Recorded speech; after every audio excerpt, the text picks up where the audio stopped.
Si estabas pensando en moverte, no lo hagas. Presta mucha atención. Mira, opina y aprende. Nuestro invitado tiene cosas que contarte, mostrarte y enseñarte. Bienvenidos a 45 grados G.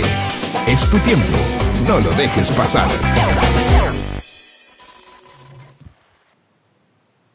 Bendiciones, muy buenas tardes, muy buenas noches, depende del país donde nos estén sintonizando y viendo este primer programa de 45 grados G. Estamos muy contentos por estar iniciando una nueva programación y hoy tenemos invitados de lujo, de primera clase. Lo primero que te quiero recomendar es que compartan la transmisión. Estamos transmitiendo desde la fanpage de Generación Emergente Latinoamérica.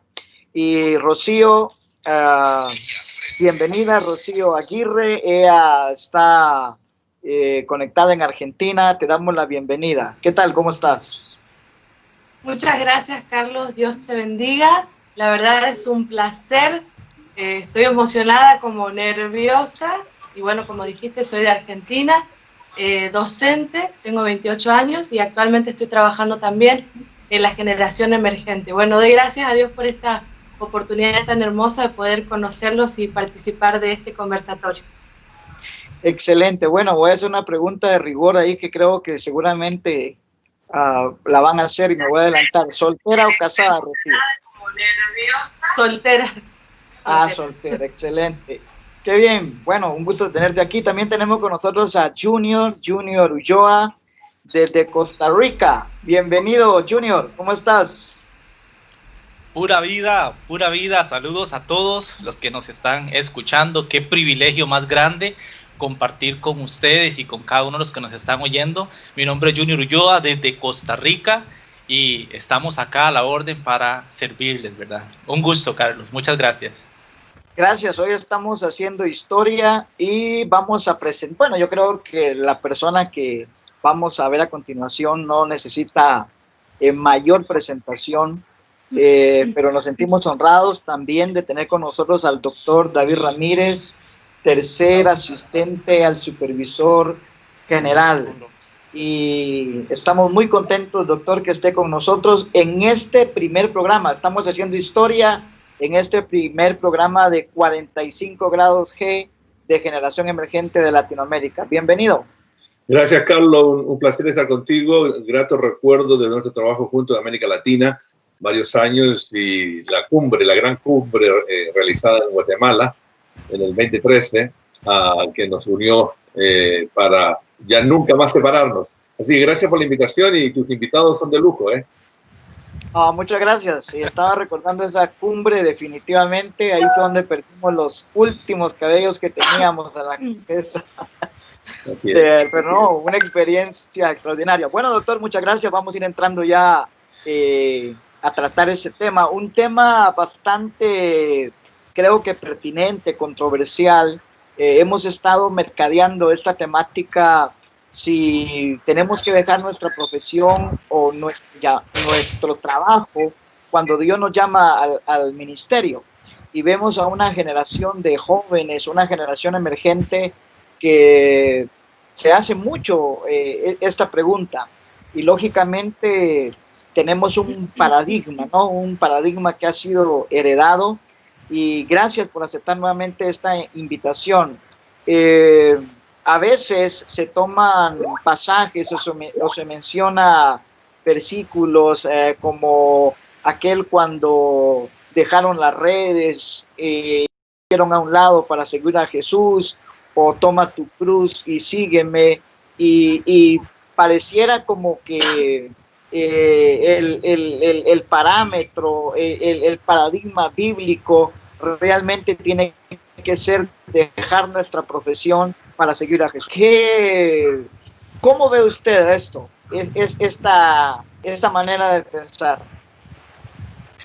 Gracias, Carlos. Creo que la temática es muy importante y relevante para el día de hoy, ya que habiendo trabajado más de 20 años en la educación de jóvenes latinoamericanos, una cuestión que observaba año tras año, que muchos de los seminaristas que terminaban el seminario, seguramente con la intención inicial, cuando ingresaron al seminario, de dedicarse a tiempo completo al ministerio. Ahí en el seminario descubrieron otras habilidades, talentos, descubrieron competencias, pasiones y también una gran capacidad de estudio. Así que no sé cuánto, no se ha hecho un estudio exhaustivo, pero yo diría cientos de estudiantes que graduaron de la sala de un seminario, de nuestro seminario particularmente, me estoy refiriendo al seminario sudamericano, pero también un fenómeno que ha ocurrido en Cevica, Cevime, CEIT en Brasil, y por supuesto en la Universidad Cristiana de Puerto Rico. Muchos de estos estudiantes luego continuaron alguna otra carrera. Es como que se dieron cuenta de su capacidad de estudio, terminaron el seminario y se vincularon inmediatamente con una carrera profesional. Y claro, entonces ahora se encontraron que tenían una formación ministerial y una formación profesional, que en la mayoría de los casos entonces genera esta tensión. ¿Qué hago con esa profesión?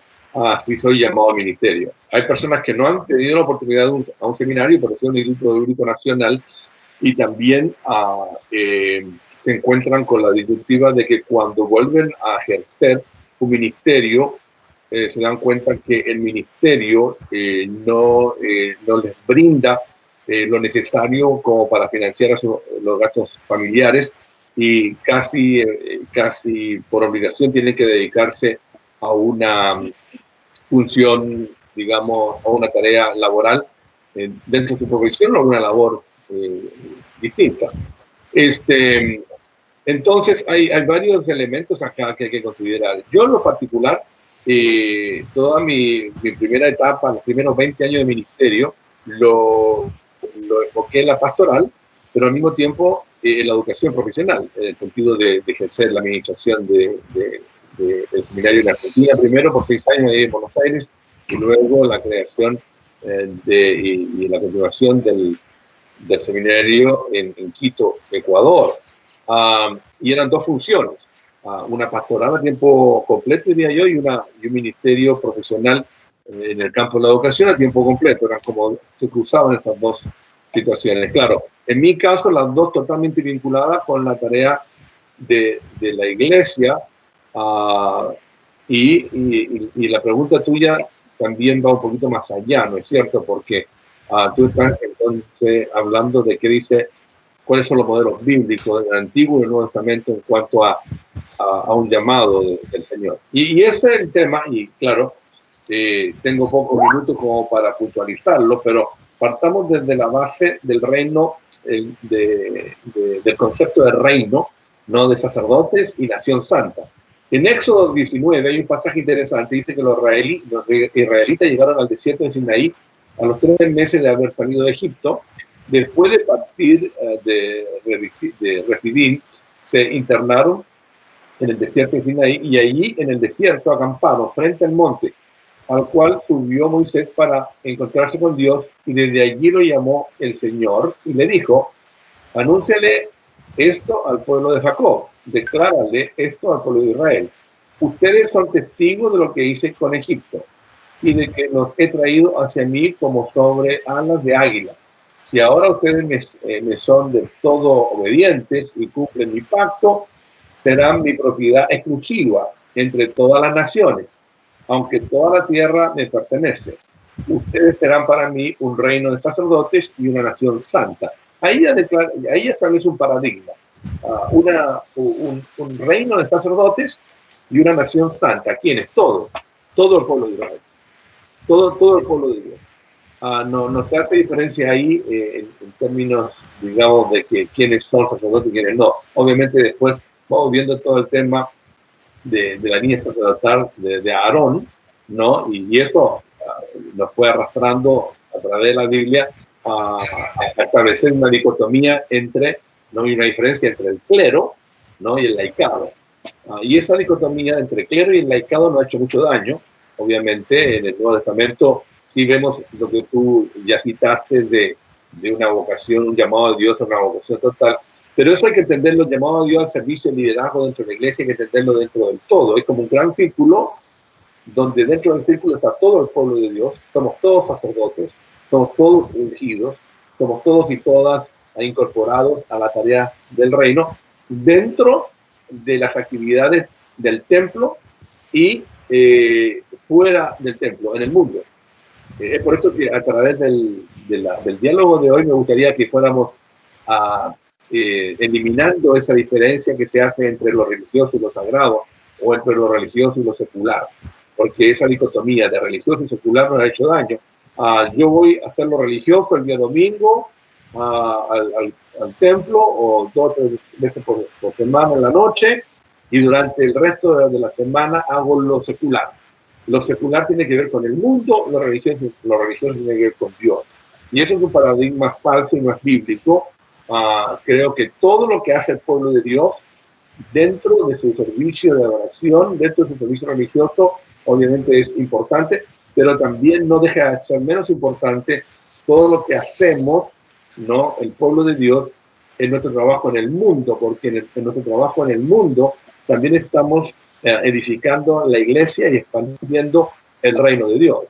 Así que eso lo lanzo como base, ¿no?, en relación a todo lo que vamos a hablar más adelante. No quiero quitarte más tiempo. Perfecto, ¿no? Increíble y tremendo fundamento. Creo que a veces se ha cometido el error y comparto esto a percepción con usted, que son conceptos que nos han hecho mucho daño. A veces parece en la iglesia como que hubieran niveles, ¿no? Niveles de llamado, niveles de fe. Y aquella persona que ha aceptado recibir el llamado y renunciar a todo, como que su nivel de fe es mayor, es superior, pero aquel que todavía ejerce una profesión y aparte de ser pastor, evangelista o misionero, como que le damos a entender como que la fe no le alcanza para creerle a Dios, y yo creo que esa es una de las cosas que nos ha hecho mucho daño. Así Carlos, y si en el Antiguo Testamento Dios pudo llamar a la gente, pueblo de Dios, gente de Dios, un reino de sacerdotes, ¿cuánto más la iglesia de Jesucristo? ¿Cuánto más la iglesia del Nuevo Testamento y la iglesia de hoy tiene que llamar a toda su gente un pueblo de sacerdotes, de profetas, de reyes, ¿no?, y reinas, en la totalidad del cuerpo de Cristo? Dentro de esa totalidad hay labores, ¿no?, específicas a las que Dios llama para las funciones que se hacen dentro de la iglesia como sistema religioso, y las actividades como creyente y santo y sacerdote que hacemos en el mundo. Ambas importantes, y ambas son vocaciones del Señor, ungidas por el Espíritu Santo, y somos empoderados para hacer una tarea de expansión del reino y de desarrollo de la iglesia dentro y fuera de lo que llamábamos lo religioso, ¿no?, el templo. Perfecto, bien, pues estamos aprendiendo mucho, estamos compartiendo. Quiero invitar a todos los que nos están escuchando, los que nos están viendo, para que compartan esta transmisión, que es un tema relevante, pertinente para la generación emergente. Bien, tenemos a Rocío. Rocío, nos decías que eres maestra en Argentina. ¿Cómo haces tú para combinar tu profesión con tu servicio al Señor en esa dinámica educativa que realizas actualmente? Bien, bueno, la docencia nos brinda muchas estrategias y muchas herramientas que nosotros podemos llevar a la iglesia en este caso. Por ejemplo, yo soy muy dinámica y me gusta, por ejemplo, la enseñanza de la palabra, aplicar ese tipo de dinamismo. Permitir, en este caso a los adolescentes, que es con los que estoy trabajando, permitirles a ellos que construyan y adquieran ellos el mensaje de la palabra de Dios mediante la investigación. Por ejemplo, lo que me gusta implementar es el debate entre ellos, también la lectura de una palabra específica, y que ellos mismos adquieran el mensaje que reciben de parte de Dios. Entonces, más que exponer directamente la palabra, me gusta que ellos mismos se den cuenta de lo que pueden recibir y de lo que pueden hacer. Entre tantas cosas que la docencia me permite, ¿no?, es permitir este dinamismo y e invitar a los chicos a que también se prendan en esto. Que no sea solamente volcar la información o decir esto tienen que hacer o esto no. A mí me encanta, Jesús es el mayor modelo que tenemos de maestro, y él era didáctico, era claro y tenía la capacidad de un tema que quizás era complejo, ayudarnos a entenderlo de una manera clara, ¿no? Entonces, me gusta eso, me gusta todas las herramientas que la docencia me permite tener, y además también tenemos los espacios de charlas, de escucha y, bueno, muchas cosas más. Creo que estoy teniendo problemas con mi internet. No sé si puede ver. Te estamos escuchando, claro. Escucharte, oírte, trae a mi mente, bueno, quiero contarte quiero no solamente a ti, sino a todos los que nos están viendo, que yo desde que empecé a servir al Señor, también he desarrollado un trabajo bivocacional. Soy docente, mi área es la educación, la pedagogía, la andragogía, y tengo más años de maestro que lo que tú tienes de edad. Ya con eso te dije mi edad, pero ya ha sido una experiencia extraordinaria, y gracias a Dios por lo que el Señor está haciendo con tu vida. También tenemos a Junior, director nacional de Generación Emergente en Costa Rica, es psicólogo forense, trabaja en el organismo judicial, y bueno, Junior, yo cuando veo y hemos tenido la oportunidad de conversar, creo que eres un modelo de alguien que tiene un trabajo muy demandante en tiempo, pero también de alguien que ha sabido liderar y ha sabido integrar esta bivocacionalidad. ¿Cómo miras tú la percepción de la iglesia en términos generales en ese paradigma donde respondemos al llamado, servimos al Señor? Y sé que también fuiste evangelista hace muchos años, ¿verdad? Entonces, ¿cómo miras vos esa percepción de la iglesia hoy en día? Sí, Carlos, bueno, en cuanto a este tema, considero que hay avances, sin embargo hay mucho que reforzar. Para mí hay mucho que reforzar. Mi percepción es que en su mayoría se encuentran en ese proceso de adaptación, en esa transición. ¿Por qué razón? Porque hay cierta resistencia respecto al ejercicio del ministerio bivocacional. Creo que a nivel general, ¿verdad? A nivel general, de repente cuando Dios te extiende un llamado o te dice, bueno, vas a servir en esta área y sientes ese llamado fuerte de parte de Dios, a veces hay como ciertos dogmas o ciertos pensamientos, esquemas de pensamiento muy rígidos que te dicen, bueno, si Dios te llama, Dios te sostiene, Dios te llama, tenés que dejar tu carrera, tú tenés que dejar tu trabajo, tenés que dejar, cuando realmente esto se transforma en una plataforma para poder poner en alto el nombre de Jesucristo en todos los contextos y levantar la bandera de Cristo. Entonces, excelente, déjame hacerte una pregunta y quiero una respuesta puntual. Cuando yo escuché que era psicólogo forense, digo yo, pero ¿cómo un psicólogo forense? Porque cuando a mí me hablan de forense, rápido se me viene cadáveres, muertos. Digo, bueno, necesitará un cadáver un psicólogo. ¿En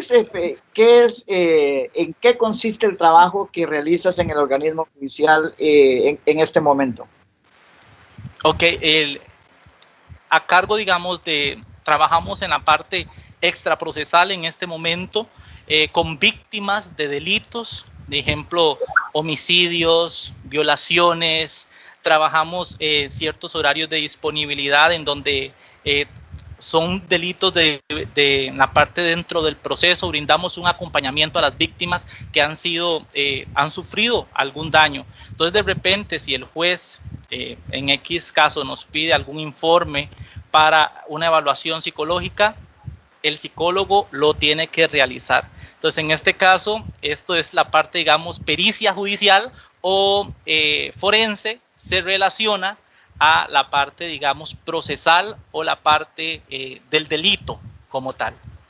Efectivamente. Bien, nosotros salimos y nos dimos a la tarea a realizar unas entrevistas en la calle y queremos pasar, si se nos puede, si el sistema lo permite, unas breves entrevistas que se le hicieron a jóvenes en diferentes países para ver qué pensaban ellos de esta temática que estamos abordando. Así que vamos a pedirle ahí a nuestro técnico estrella, Lisandro, que pongamos el video, si estamos listos, estamos preparados.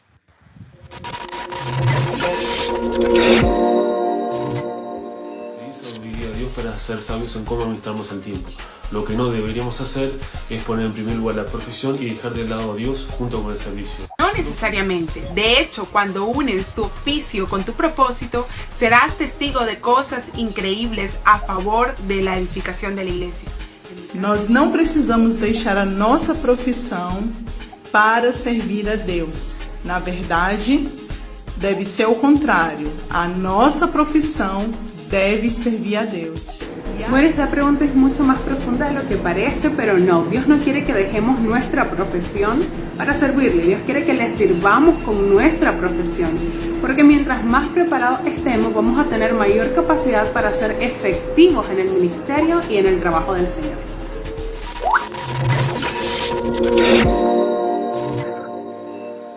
Muy bien, esa es la voz de nuestra generación emergente.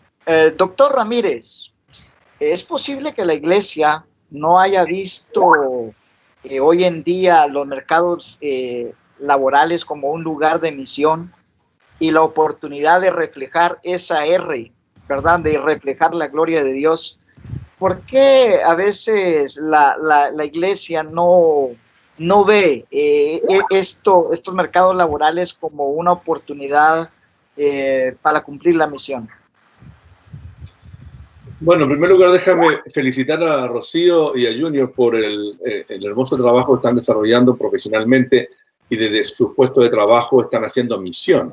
Ellos son un modelo, ambos son un modelo gráfico de lo que estás haciendo hoy día, Carlos, en que podamos ver con testimonios claros de cómo dos miembros de Cristo están totalmente activos desarrollando sus profesiones, pero esas profesiones las están desarrollando no como otro profesional no cristiano la desarrolla, sino la están desarrollando desde una base misional. Están haciendo su misión y su trabajo en el nombre de Cristo y lo que hacen, lo hacen como para el Señor. Así que están construyendo el reino de Dios desde sus puestos de trabajo. Un segundo elemento que quiero mencionar acá, cuando estuve trabajando en América Latina, me di cuenta de un fenómeno de que, claro, y siendo tercera generación de hijo de pastor, mi abuelita fue pastora, mis padres fueron pastores, yo fui pastor, y viajando desde México hasta Argentina, un gran porcentaje de nuestros pastores y familias pastorales viven en una pobreza extrema por esta mala comprensión o entendimiento de que si se va a dedicar al ministerio tiene que hacerlo a tiempo completo. Yo diría que esa decisión, si una persona es soltera y quiere hacer un voto de pobreza, digamos, absoluta, y dedicarse totalmente a la misión, está bien. Pero si ya involucra a una familia, una esposa, esposo, hijos, hijas, tiene una responsabilidad económica con su familia y su responsabilidad en la pastoral no deja, es primeramente con su familia. Y su testimonio va a hablarle a la sociedad en general. O sea que ese pastor tiene que ofrecerle techo, comida, estudios, salud a su familia. Y si no es capaz de hacerlo con su congregación, está faltando al Evangelio. Entonces, y Pablo mismo fue muy claro, el que no trabaja no come. O sea, tiene que suplirle a la familia. Entonces, hay un sentido básico de responsabilidad. Yo creo que nosotros sacaríamos a un buen porcentaje de familias pastorales viviendo en extrema pobreza en América Latina si solamente cambiamos este concepto de que está bien que el pastor trabaje, tenga un trabajo secular y vida pastoral y entre las dos pueda resolver el problema de responder a las necesidades básicas de su entorno familiar. Aquí en Estados Unidos, en la pastoral hispana, la Iglesia de Dios en su gran mayoría trabaja secularmente. Así que aquí el elemento de esa convicción tal vez que había allá, ¿no? Y al migrar a este país se dieron cuenta que no podían vivir de la pastoral al principio y un gran porcentaje de pastores de la Iglesia de Dios trabajan secularmente trabajan, tienen su trabajo, su profesión y al mismo tiempo hacen su tarea pastoral. Claro, los pioneros, como le pasó a los discípulos que tenían trabajo itinerantes y que siguieron a Jesús, tenían que andar viajando de un lugar a otro con Jesús. Era complicado que mantuvieran una actividad, un trabajo, porque Jesucristo estaba haciendo su ministerio en un tiempo muy reducido. Recuerda que todo lo que hizo Jesús lo hizo en 3 años.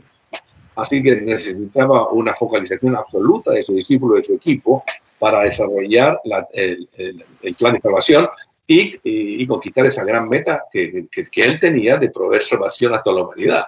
Así que lo de Jesucristo fue muy puntual y el equipo de trabajo inmediato de él tuvo que dedicarse a tiempo completo por 3 años a seguir a Jesús, a aprender de Jesús para lograr seguir el ministerio de Jesús una vez que él haya regresado al cielo. Así que ya luego, una vez que la iglesia se desarrolla, se expande y vemos ya la labor de toda la membresía de la iglesia. Recuerda que fue la Reforma hace 500 años atrás que uno de los elementos que se rescata en la Reforma es el sacerdocio de todos los creyentes. Y esto es fundamental también porque el ministerio cristiano no corresponde solamente al pastor o a la pastora. Todos los miembros de la iglesia son las fuerzas vivas de la iglesia, así lo llama mi colega Manuel, Juan Manuel ahí en Guatemala, las fuerzas vivas de la iglesia. Todos los miembros de la iglesia cuentan y todos tienen ministerio. Todos han sido llamados para ejercer un ministerio dentro o fuera del templo. Y esto se debe reconocer y se debe ver reflejado en la vida de la iglesia. Mira, el pecado capital más grande de la iglesia de hoy es la subutilización de los recursos humanos que tenemos sentados en las bancas. O sea, tenemos a un pastor o un equipo pastoral activo, pero tenemos el 80% de la congregación pasiva, porque no sabemos vincular los dones, las competencias, las habilidades de esos individuos en una tarea misional dentro del templo y fuera del templo, en el mundo. Y eso tiene que ver con esta mentalidad, ¿no? Y esta dicotomía que hemos hecho entre el clero y el laicado. Déjame aquí, antes de que continúe con esto,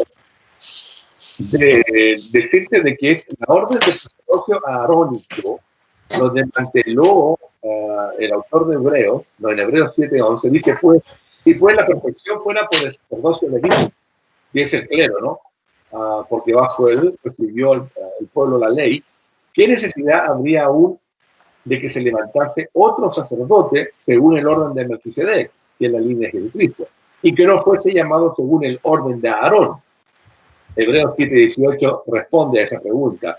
Queda pues abrogado el mandamiento anterior a causa de su debilidad e ineficiencia. Mira, esa es la palabra del Señor. O sea, el concepto clerical, sacerdotal, arónico, ¿no? Según Hebreos 7:18, queda abolido a causa de su debilidad e ineficacia y es cambiado por el sacerdocio de Jesús.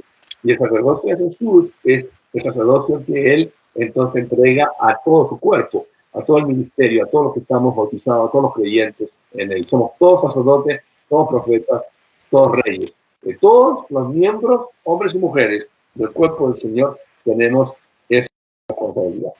Y es interesante que la palabra laico, cuando uno va a estudiar la palabra laico en el Nuevo Testamento,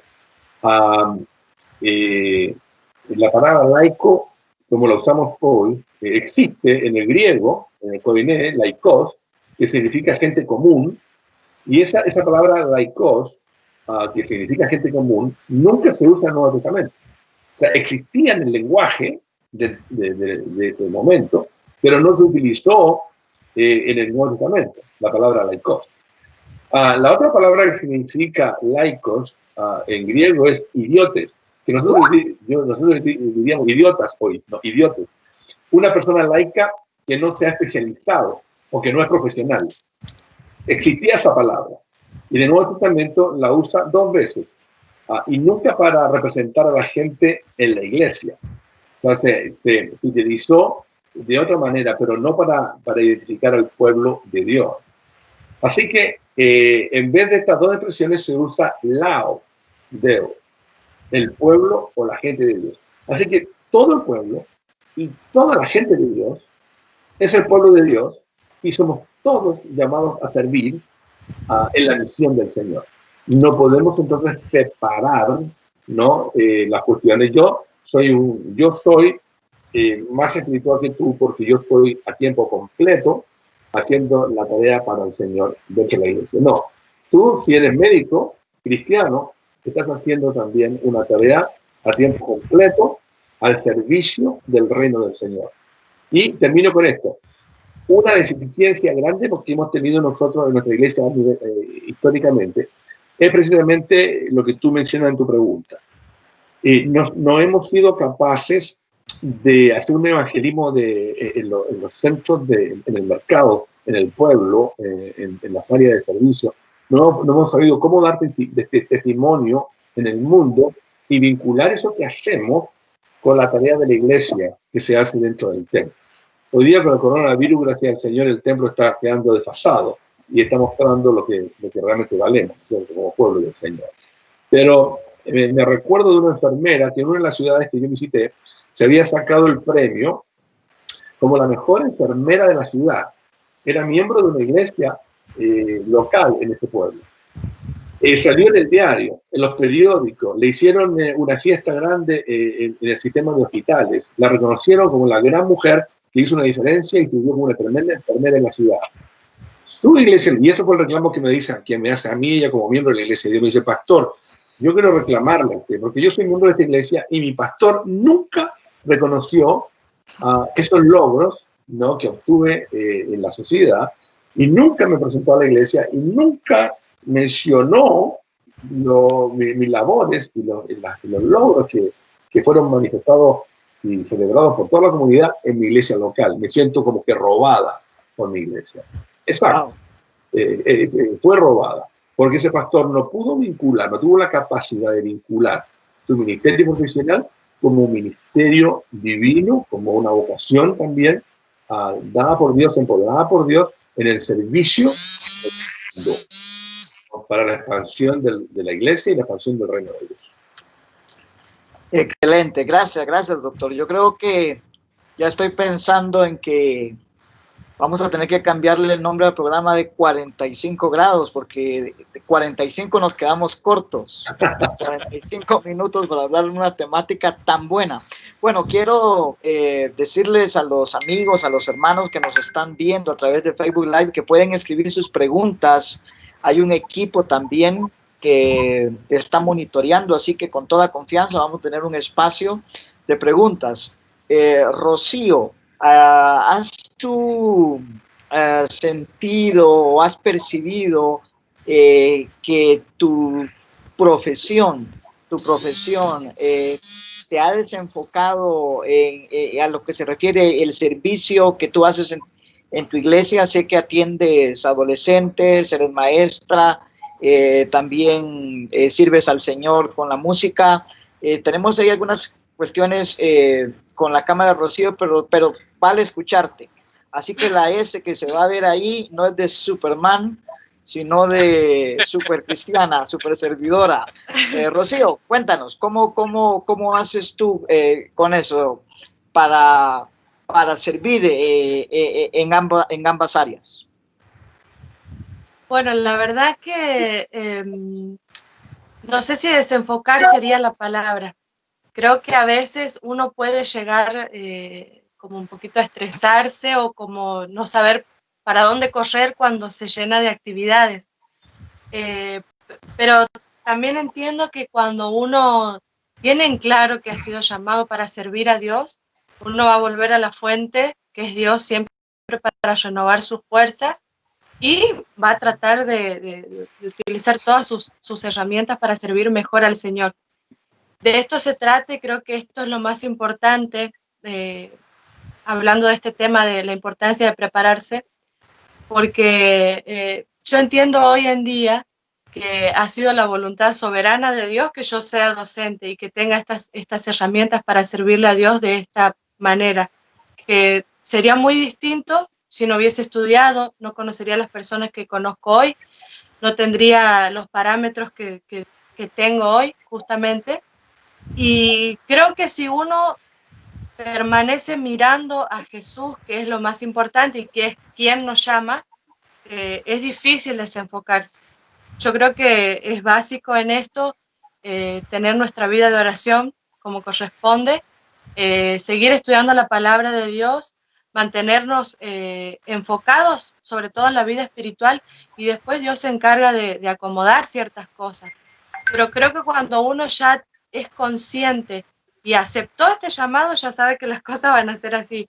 Se van a presentar diferentes necesidades, diferentes obstáculos u oposiciones, pero uno va a mantener sus ojos fijados en la meta, buscando siempre la ayuda de Jesús y bueno, su gracia, que es lo que nos sostiene.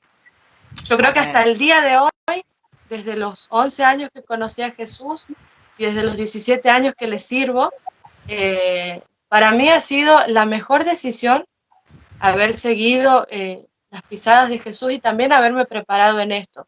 Soy muy nueva en este servicio, en lo que es combinar la docencia, trabajar con los jóvenes, estar también en la alabanza. Creo que hace 2 años que estoy combinando así los tiempos y trato de organizarme lo mejor que puedo, pero estoy segura que hasta el día en que me muera y deseo casarme y casarme con una persona que también tenga la misma visión, seguir sirviendo a Dios así, aunque uno se desgaste, aunque uno diga, bueno, no puedo más, pero no, renovar fuerzas y enfocarnos nuevamente cuando estemos a punto de querer tirar la toalla o de cuando pensemos que no damos más, volver a renovar nuestras fuerzas en Dios y seguir enfocados, que esa es la meta, seguir alcanzando personas para el reino de Dios y sobre todo, en mi caso con la docencia, guiando a los jóvenes o a los adolescentes en lo que es la palabra del Señor y en este caminar tan hermoso que todos estamos experimentando. Gloria a Dios. Bueno, Rocío, celebramos lo que Dios está haciendo en tu vida y va a seguir haciendo. Seguramente vienen cosas extraordinarias. Así que gloria a Dios por tu vida, por tu familia. Junior, en base a tu experiencia, Junior, tengo varios años de conocerte. ¿Qué 3 años llevas, si no estoy mal, de director de Generación Emergente en Costa Rica? Y en base a tu experiencia, ¿cómo has aprovechado vos el espacio laboral para presentar el mensaje de salvación? Porque nos estabas hablando que tu trabajo en el segmento anterior tiene que ver con atención a víctimas, a ese proceso, ¿no?, judicial. ¿Cómo has aprovechado ese espacio para presentar el mensaje de salvación? Claro, Carlos, me he dado cuenta de que Dios me ubicó en un contexto en donde hay mucha necesidad espiritual. Nos hemos dado cuenta de muchas personas que de repente han sufrido un abuso sexual 2 horas antes, o de repente han sufrido un homicidio el día anterior. En ese momento, la crisis que muchos de ellos pueden estar pasando, realmente solo Dios puede intervenir ahí. Además, Carlos, hemos podido integrar incluso las técnicas y estrategias que nos han enseñado a través de la visión, misiones urbanas, lo que hemos visto en Evangeliza, todos los proyectos que hemos estado desarrollando. Recuerdo que para Go Day implementamos los 3 círculos. Sé que algunos jóvenes por ahí tal vez puedan entender lo que les estoy mencionando. Implementé los 3 círculos en una sala de juicio y como resultado un fiscal aceptó a Jesucristo como Señor y Salvador. Entonces yo me siento muy agradecido con Dios, porque creo de que Dios nos pone en diferentes contextos para que el nombre de Jesucristo sea puesto en alto y que la bandera de Cristo se siga poniendo en alto para la gloria de su nombre. Bueno, celebramos eso, definitivamente. Si queremos ganar a profesionales, tenemos que estar ahí. Si queremos ganar a deportistas, creo que tenemos que estar ahí en ese ámbito. Doctor Ramírez, entre varias preguntas y varios comentarios que tenemos ya acá, que nos están haciendo llegar, me llama la atención esto. Dice, un pastor con trabajo secular podría donar el dinero del diezmo a causas sociales. Es decir, establecer dentro de la administración el diezmo como una entrada general y que se destine directo al trabajo social. Entonces, lógicamente, un pastor que tiene ingresos o que es empresario, lógicamente podría destinar lo que ingresa a la iglesia para poder realizar un trabajo más directo en el campo social o educativo o en cualquier otra área. Bueno, estamos en 45 grados G y vamos a ir cerrando, doctor. Y en base a este comentario que he leído, me gustaría que usted nos hiciera un desafío, no solamente a la generación emergente, sino también a nuestros pastores, a nuestros líderes, para que vayamos contemplando esta temática que estamos abordando hoy como parte de un nuevo paradigma misional. Gracias, Carlos, y déjame conectar este último punto tuyo por un desafío. Estamos viviendo una realidad de que los donantes que han donado recursos para las misiones están experimentando una fatiga. Hay un común movimiento entre la caridad a la inversión. Y aquí es donde vamos a tener que utilizar y movilizar a todas las personas que tienen capacidades de emprendimiento, de emprender negocios, nuevos emprendimientos y tienen capacidad de generar riqueza en nuestras iglesias locales, para que establezcan todo tipo de empresas y de trabajo, microempresas incluso, que algunas de ellas tengan la finalidad de utilizar estos recursos para cumplir con la misión del Señor. Así que hay todo un elemento ahí importante de los pastores, que los pastores y las pastoras potencien a la membresía de su iglesia, que tiene capacidades, riquezas, y lo vea como un ministerio, y que ayude a esas personas a desarrollar estos negocios, porque muchos de estos negocios pueden ser utilizados en las utilidades para financiar la misión del Señor. Hay que conectar la fe con el trabajo. No hay una tensión entre fe y trabajo. Tenemos que conectar el tema de cómo conectamos a la gente con la cultura. Todos nosotros tenemos que identificar las habilidades, los potenciales de las personas y ayudarlas a desarrollar esos potenciales para que sean, digamos, personas que contribuyan con la sociedad en general. Yo diría que hay que evitar este dualismo que me he estado refiriendo hoy, que separa lo espiritual, ¿no?, de lo sagrado del resto de la vida. Toda la vida es sagrada.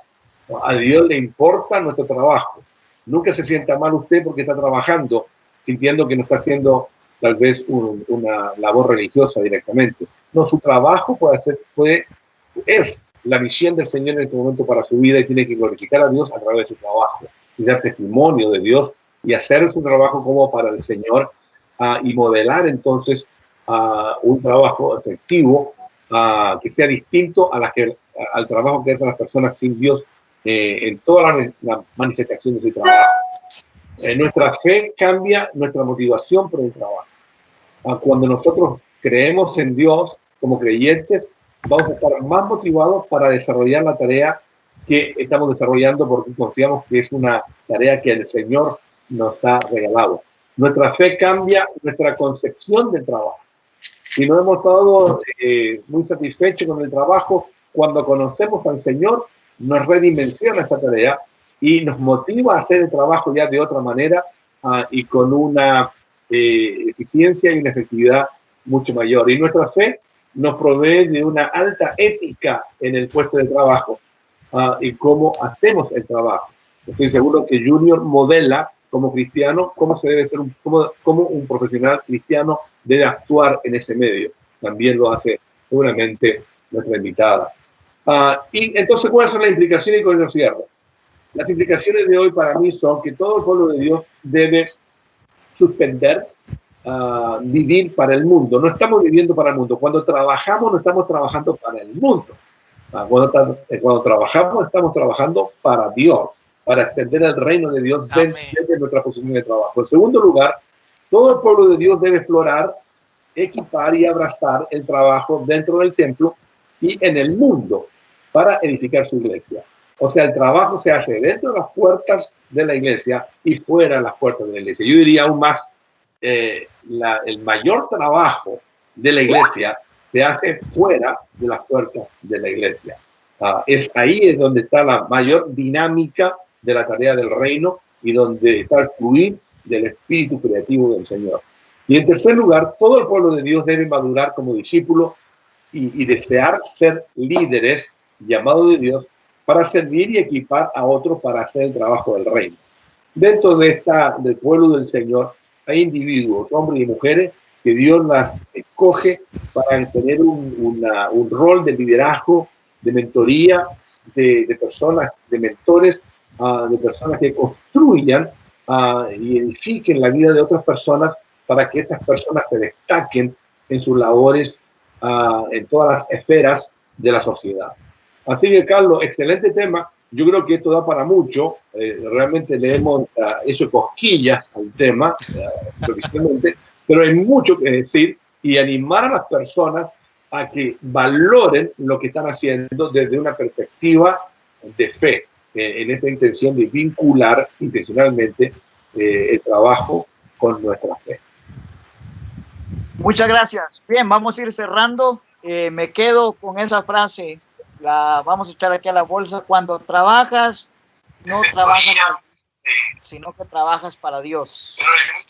Así que muchas gracias a ustedes por formar parte de este primer programa de 45 grados G. Seguramente va a haber una segunda edición con esta temática. 30 segundos para despedirse. Empezamos por las damas. Por Rocío. Bien. Si... Bien, ha sido un enorme placer poder participar de este foro, de este conversatorio, y lamentablemente tuve muchos problemas con mi internet, así que no me vieron casi nada, igual no importa.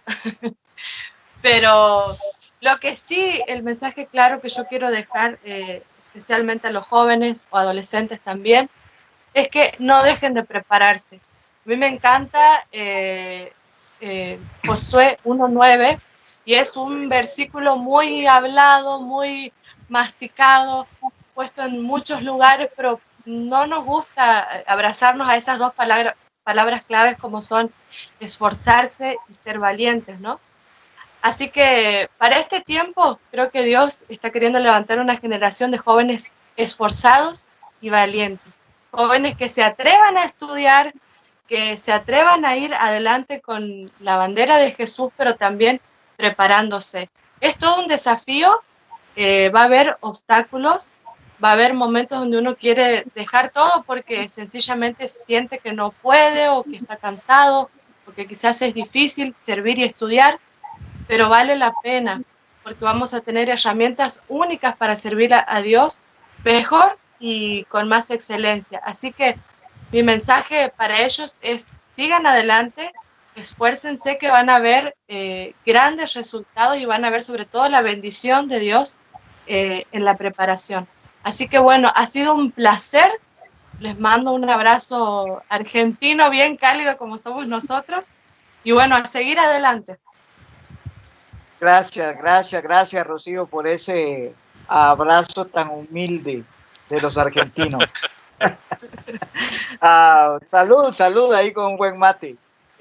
Junior, 30 segundos. Muchas gracias a todos los que nos han acompañado. Qué enorme privilegio. Tengamos presente de que nosotros somos un ser humano biopsicosocial, espiritual.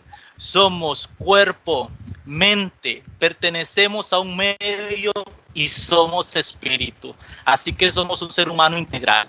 Que Dios les bendiga y un gusto haber compartido con ustedes. Pura vida.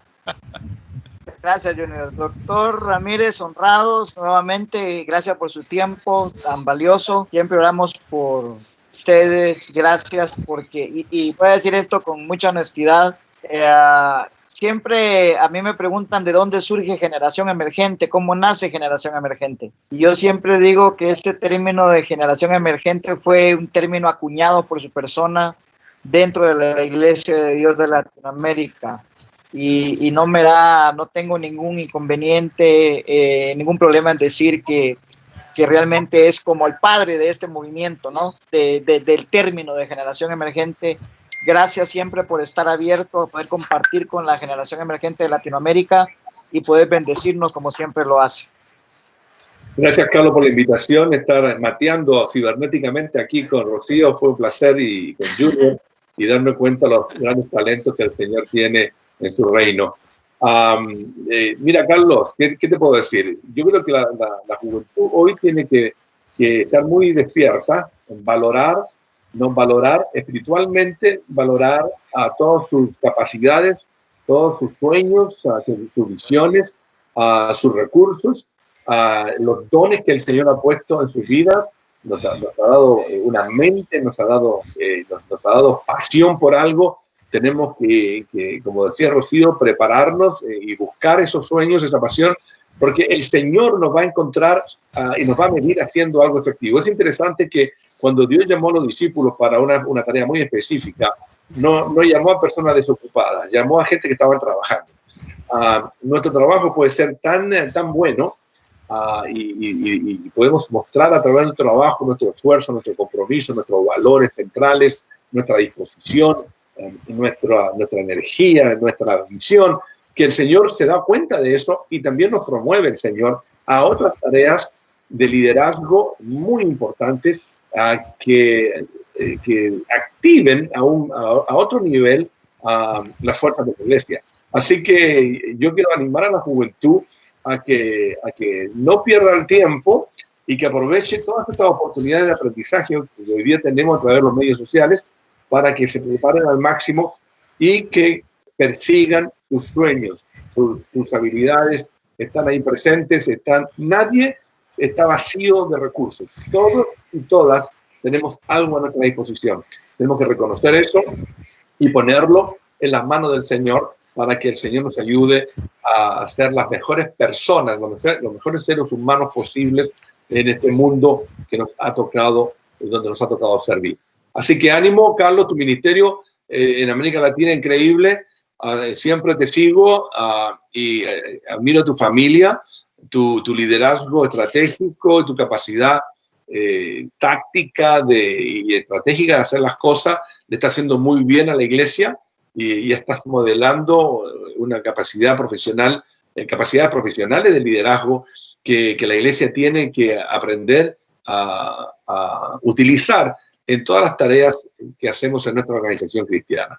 Así que saludos a tu familia, a tus hijos, a la iglesia, al liderazgo, y estamos en contacto. Cuando te pueda ser útil, siempre estaré a tu disposición. Muchas gracias. Gracias, doctor. Gracias a todos. Gracias, Lisandro, por estar ahí con todas las cosas técnicas. A Georgina, también de Argentina. A Ingrid en Colombia, que son las encargadas de todo este trabajo de producción. Así que Dios les bendiga y nos vemos dentro de 15 días nuevamente en un programa de 45 grados G. Bendiciones para todos. Saludos. Chao.